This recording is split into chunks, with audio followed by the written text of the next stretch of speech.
So guys, this is an integrated farm. Meron silang kakao. Nakalaki ng bunga ng kakao. Integrated siya kasi meron siyang kakao, meron jackfruit, meron agarwood. So popromote po natin is, ayan, aqualia farming with other crops. So ito po yung ating malasenses. Malalaki na po siya. Okay, so, amazing. Intercrop with langka. Another agarwood here. Wow. So ito na po yung ating mga demo trees. Yan.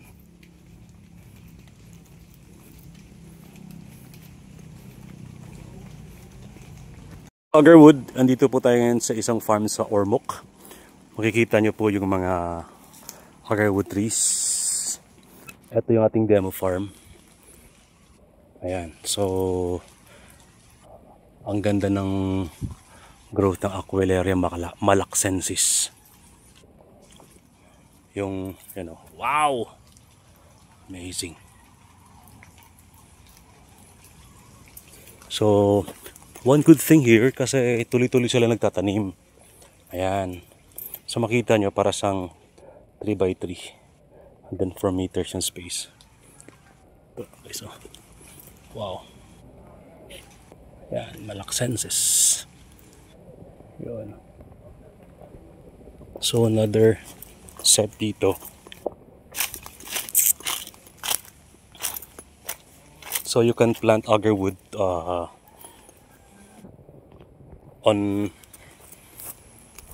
by batch siya kasi. So, pwede ka magtanim by batch.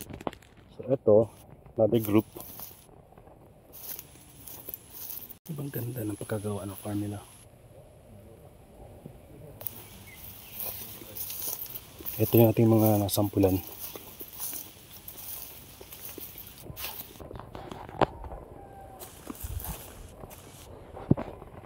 Wow. Wow. Anong meron dyan, sir? Explain, sir. This is working. Wow. 2 months. If this is Agar Prime 2 months, then it is working. This is Agar Prime. So, yan po ang resulta ng Agar Prime inducer. Kailan tinurukan, sir? 2 months ago. 2 months ago, guys. Grabe. Amazing result, oh. This is the infusion technique, is it? Yeah.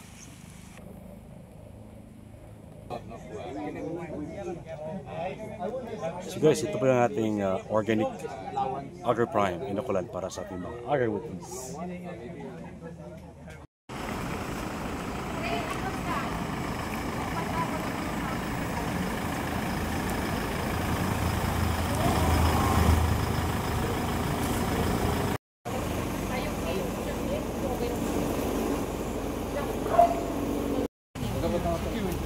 No. Ikaw na yung babasag ulan. Rain won't stop him.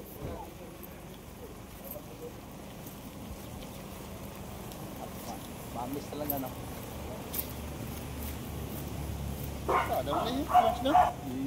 From apart from Krishna, you have any other seedlings there. Kentoy, seedlings, nursery.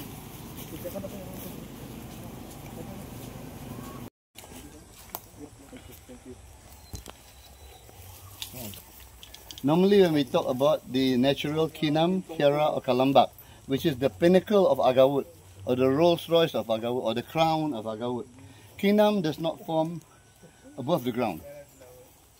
Kinam will form deep underground, in the roots. As I mentioned earlier yesterday, as in the case of the Vietnam War, when there was carpet bombings of the jungles, using incendiary like napalm, using white phosphorus, extreme heat was transmitted. The top part of the tree has already been exterminated or destroyed because of the bombings. So the heat that was transmitted deep into the ground will cause small pieces of agarwood to form at the roots. And over a period of tens or hundreds of years, you see, these small pieces will crystallize with all the grime, the dirt, the whatever is in the ground, and it will form what we call kinam. That is the original kinam. And kinam can be worth up to ＲMB 1 million or $1 million per kilo. But it is rare that the possibility of getting kinam may be 1 out of every 10,000, 20,000 trees. That too if you're lucky. Kinam Kiara Kalambak. This tree may have kinam. I will not say does have. It may. But it is not stressed enough. Okay. Just because we're taking care of it. Any questions? Yes? Kinam is not a species of agarwood. Kinam is not a species. This is an Aquilaria tree. Probably you have Aquilaria kinam down in the ground. Probably.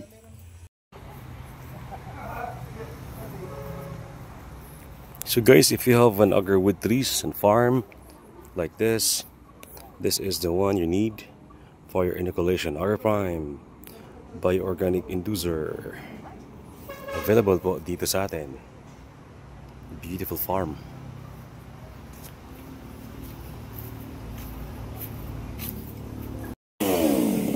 Hello ka-agarwood. Ito nakikita nyo po ay isang agarwood tree. Nasa likod lang ng kanilang tahanan. Tingnan nyo, no? So, as you can see here, yung kanilang mga agarwood trees po, nasa tapat lang ng bahay. Ayan. So, pwede natin gawin na backyard tree planting. Di ba? Ayan, you can start planting trees na 10, 20. Kasi doon sa compound nyo. Kasi di ba, katulad nito, i-harvest na po natin to. Ayan, so dito po sa isang village. Ito po kayo dito guys.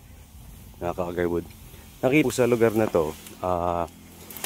Ayan, para sa bahay. Tapos, bahay nila to. Agarwood. So, ibig sabihin po, pwede tayong magtanim ng agarwood sa bakating espasyo sa mga tahanan nyo. Para lang, di ba, ma-maximize natin. Meron silang lanzones, merong rambutan, durian, agarwood. O yun o, yan. So, harvestin po natin yan. So, ito po ay isang magandang experience kasi dito po sa lugar na to, na-integrate nila yung agarwood planting. Like, katabi ng rambutan, mangustin, meron silang agarwood. So, nag-harvest ho kami ngayon para may pakita sa Pilipinas, sa community natin na you can start planting agarwood. Di ba? Hindi kailangan mo muna isipin yung mga plantas sa plantasyon. Start ka muna ng, few trees sa likod ng bahay nyo. Start 20. O, ayan o. Bundok sa likod. Ayan. So, sa Pilipinas naman, we can adopt this kind of agarwood planting. Backyard planting. Diba? If wala kang malakawak na lupain, so you can plant naman pala. So, ngayon, nag-harvest ho tayo ng ilang kahoy. So, in-harvest natin to. So, ito na yon. O, kita nyo, di ba? O, meron na tayong products ng agarwood. Ayan, ito, ginamitan po ito ng inokulant natin. Hello, Miming! Maayong adlaw. Ayan. Diba? So, madaling gawin ang agarwood farming and planting. Tanim ka lang ng few trees. Ayan.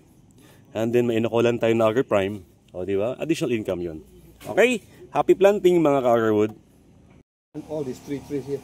So, dito guys, ilang meters lang, one by one. Yes. Madam Zukoyen. Oh, honey! Honey! The honey, the stingless bee. Stingless bee. You want Maganda to test sa bahay. whether they sting or not? You put your nose here, This is a bee. These are League called- 1. These are called- Bahay lang. So, ginawa niya is, I think that's 2 meters by 2 meters. 1, 2, 3, 4, 5, 6, 7. O, yun. So, wag mo na isipin yung ilang hektarya. Kung anong kaya mo makabili agad ng seedlings ngayon para makapagtanim agad. Diba? You can start planting. Katulad nito. O, yan. Bahay niya. Tinanim sa gilid. Ginawang parang pader. O, yan. Crush na. I think crush na species to. So, yeah. Harvest na tayo. Hop! Wow! Wow, wow, wow! Okay. Hala, bunga!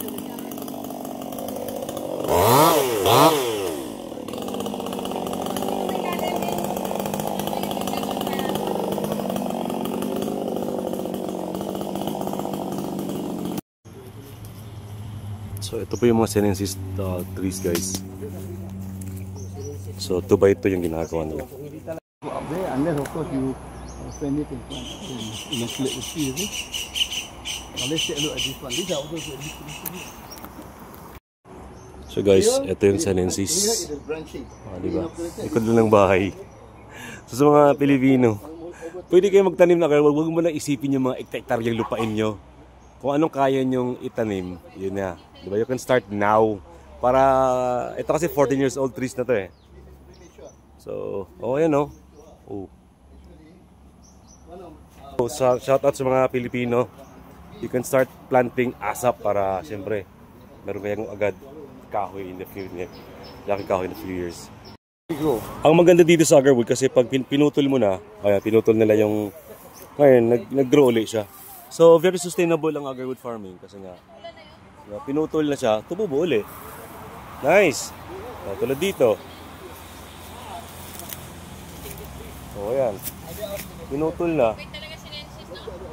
Let's go sa sinensis. So, ito po yung mga sinensis na species, no? Dami. Wow. Rico, lamok. Malamok din. So,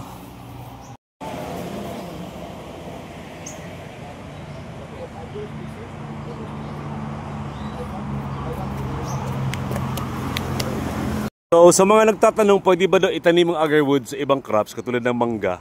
Nakikita natin dito, ito po ay 13 to 15 years old trees. Naitanim po siya ng malapit sa mangga. So okay lang din po. Ayan o, so nabubuhay din sila. So si agarwood trees ay nabubuhay po kasama ang ilang mga crops din. Ayan. Amazing. Let's go. Better late than never. Sila kabuok na mo? Tinan mo bulaklak, paras lang pala sila ng kuminsyana, no?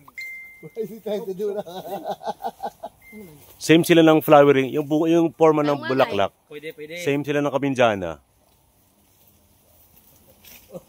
Agarwood, sekreto sa pagkakaroon ng high germination rate or yung mas maraming matutubong seeds ay antayin po nating kusang bubuka yung mga bunga. Like this one, no? Yung bunga na yan. Ayan, yan. Bubuka siya. So, yung seeds na nakasabit, yan talaga sure ball tayo mabubuhay yan. Kasi right timing and matured seeds na po yan. Ayun. Ito po ay sinensis species dito sa Malaysia. Pero pa palang flowering sa fruiting ngayon, ano? Yan po yung aming harvester, guys. Oh. Yan. Si Superman Tingay. O, di ba? So, yan guys, no? Ito yung tip. Again, wag nyo pong piliting bubuka.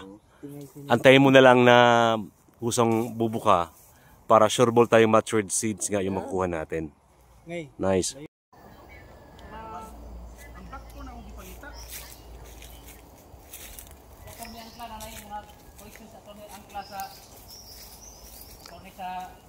Mindanao. Let's go. Okay, let's go. This one is a different variety. These are all uninoculated, right?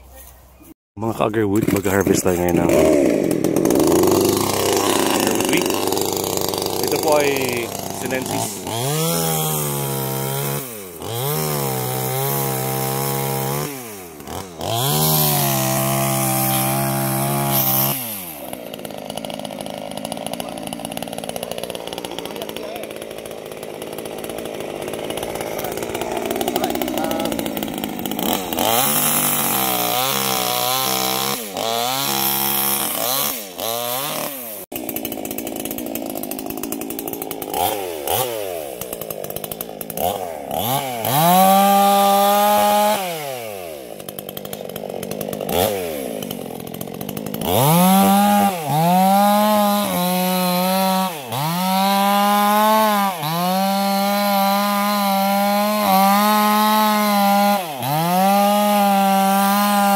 Isa sa species ni agarwood itong herta.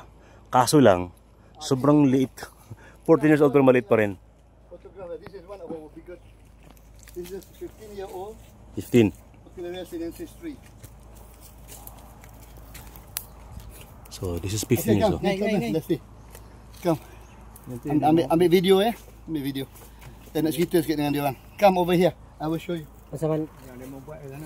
Picture. Okay. Picturean ka? Right. Ikaw. Come over here. Okay. Ready? Video. Ready. Hello ka-agarwood. Andito tayo ngayon sa Gupeng, Malaysia. Sa Gaharu Valley. Ayan. nakikita nyo po ang mga agarwood trees. 200,000 trees andito po sa lugar na to. Alright, so ayan, buto mga bundok na yan po rin agarwood. You know, agarwood din dun sa kabila. Agarwood din dun sa likod, grabe. So, dito po sa kalapit bansa natin na Malaysia, talagang malaking industriya po ang agarwood, no?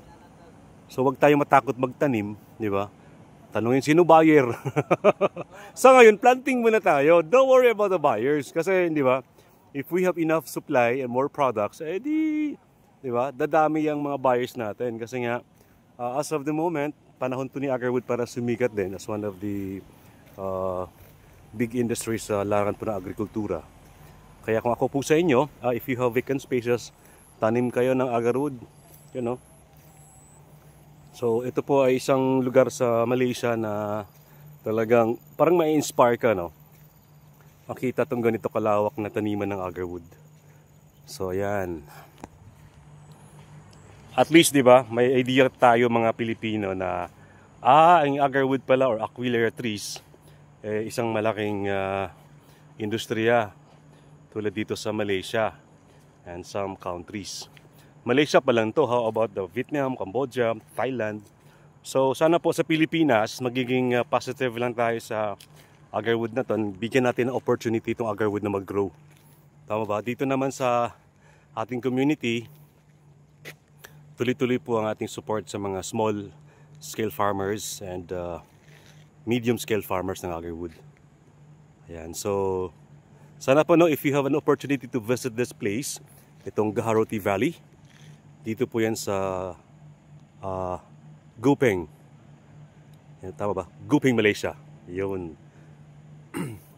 So nakaka-motivate po na magtanim pa ng mas maraming agarwood. Grabe. Grabe.